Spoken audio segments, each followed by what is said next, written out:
Okay, so I'm just gonna put out this out there because I don't really usually tell you guys stuff about the gaming where when I get messages and stuff like that. So I'm gonna just lay it out to you. I usually am like I buy my games and I play my games and I'm going for my achievements, right? So I don't really do multiplayer, right? I don't really do stuff where I team up with people, where I play with people.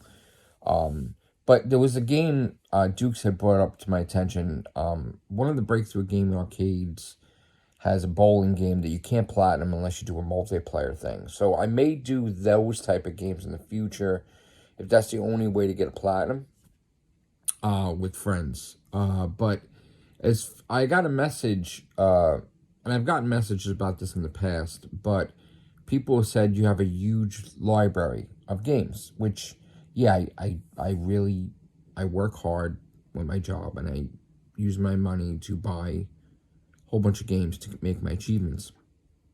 So they said, in the comment, could you share games with them? I don't really do that because the thing is like I have a weird philosophy with that. Like nobody's helped me, and I've never asked people to have games.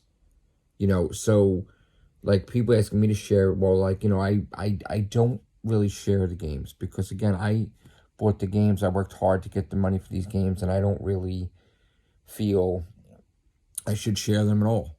If you want the game, you can buy the game, but it's just weird, like to be contacted and then like not so much as a hello before, and then all of a sudden people want to just because you have a lot of games, they would think you should just share them.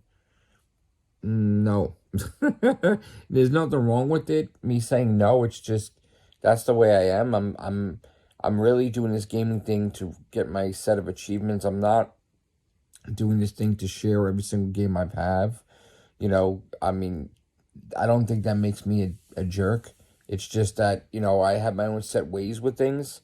And, if I'm buying the game, you know, I'm not sharing it. Now, in the past, maybe it's because in the past I got burned in the old school days with, I remember lending out a Nintendo Power to somebody, and I never really did that. And I got it back all mangled.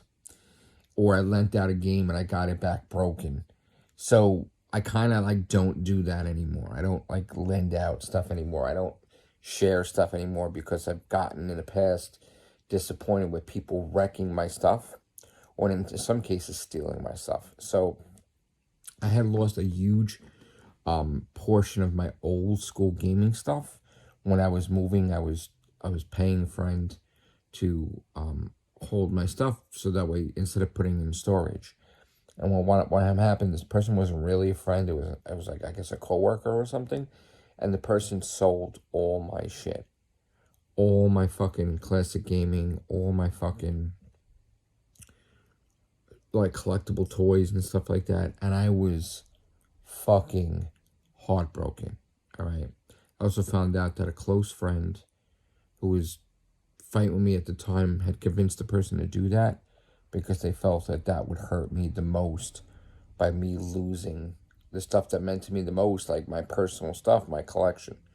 So I have like a weird history with that where never again will I ever, ever, ever lend out any games or share anything at all because I got burned in the past. Does that make any sense? It's nothing personal against anybody asking.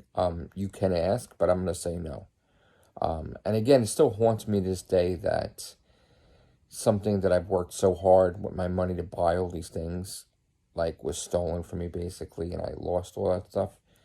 And to this day, it just unnerves me the fact that even if, like, I wouldn't play for a year or two, the fact that it's in the house and it's mine, I worked hard for it, makes me feel good. But the fact that something was taken from me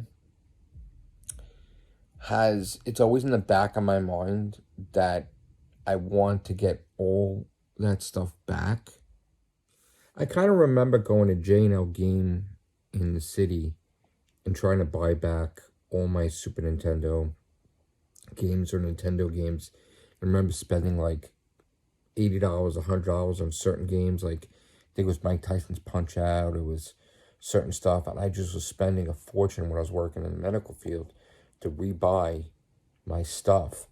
And then I just stopped after a while because I realized it was so ridiculously expensive. If I had like 100, 200 Super Nintendo games or whatever it was, buying each one wasn't cheap. And I kind of set it aside to in the future, I would revisit that. So one day, whatever I lost that I can remember, that was basically stolen from me, I will probably try to reback. So I hope this answers the question. I will not share any games. I had some issues in the past, and I'm not going to get burned. And I also don't see myself as the person that's got to, be a library, I guess. So don't take offense to it. It's just that's the way I am, okay? So, hopefully you still want to talk, unless you just wanted to talk to me just to play my games. I don't know. Hopefully not. All right, take care. Bye for now.